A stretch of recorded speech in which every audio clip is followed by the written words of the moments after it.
Anyway, earlier today I got a phone call. Action!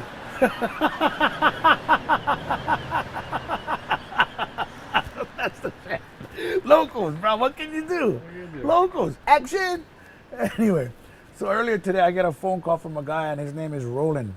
And he showed up here about an hour ago, came into the shop, and he's interested in 1970s, 1980 boards, but preferably 70s, and kind of in decent condition. And I just happen to have some. Being in a used surfboard business, you come across some surfboards. This thing here, this Nectar, this is sweet. And we kind of went over the boards that I had for him to look at.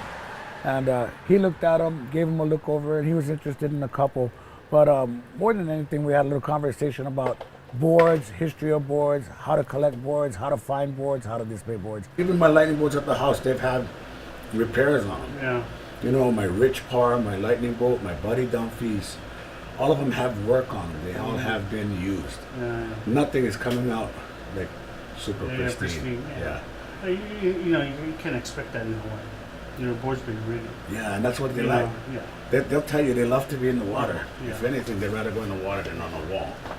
The mission for him collecting boards is to try to put a museum together so that he can teach the youth of tomorrow, Hawaii's kids and Hawaii's future, looking at boards that were made before they were born so that they can understand the evolution of a surfboard, how it evolved, and even being able to understand their culture as Hawaiians and being surfers of this island.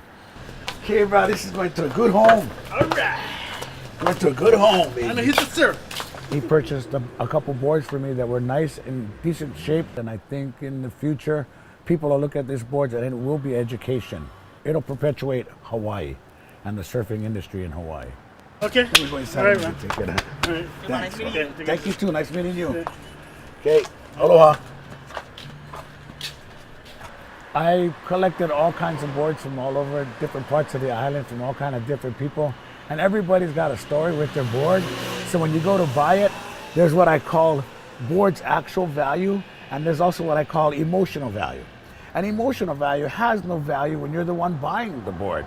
But I go to the board and the guy says, man, this board just reminds me of high school when I used to surf pipeline. I got some of the best barrels on this board, and man, the memories with this board, and that's why I want $1,000 for it.